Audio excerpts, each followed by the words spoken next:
So today we're going to tackle a really critical issue, racial disparity in the U.S. criminal justice system. We'll be looking at the hard data, the tools that organizations are using to push for change, and something really interesting, how the very words we use can shape our path towards a more just system. Let's dive in. So let's just start with the big question, the one that kind of underpins everything we're going to talk about today. Is our justice system, as it stands, actually fair for everyone? Well, the data gives us a pretty stark and pretty immediate answer. 4.8 times. That's how much more likely Black Americans are to be put in state prisons compared to white Americans. And that's not an opinion. That's a statistic. It's a number that's going to frame our entire conversation. Okay, so a number like that, it makes you ask, how? How do we even get there? Let's take a closer look and try to understand the why behind this unequal system. And an image like this, it's such a powerful reminder that this isn't just about stats on a screen. The fight for justice is a living, breathing part of our history and our present. You can see it on our streets, and it's built deep into our public systems. So if we zoom out and look at the whole country, the picture gets even clearer. For every 100,000 people, take a look at this.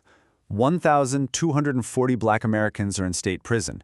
Now compare that to 349 for Latinx people and 261 for white Americans. We're not talking about a small gap here. That's a chasm.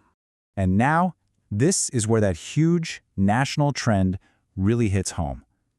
Let's drill down into one state, Virginia, which is a big focus for reformers. Black residents make up just 19% of the population there, but they account for a staggering 55% of the prison population. That's how a huge systemic issue becomes a very local, very real problem.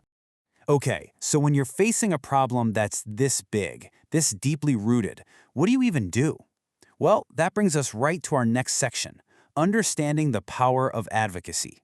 This is the what in our story of change.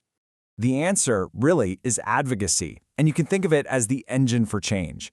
It isn't just one single action, it's a whole range of activities. And the goal here isn't some quick, temporary fix. It's about creating deep, systemic, lasting change.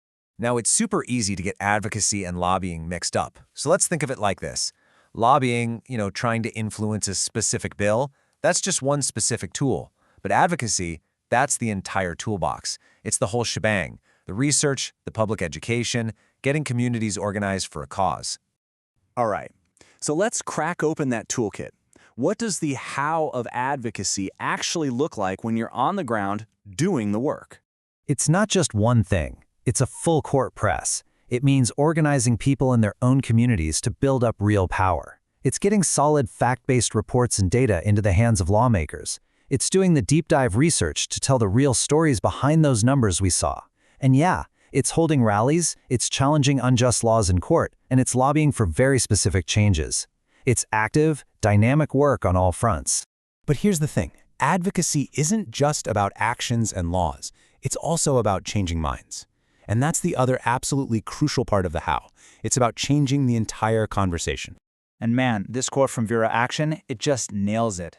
For decades, the whole debate has been stuck on this idea of being tough on crime. But this quote flips that on its head.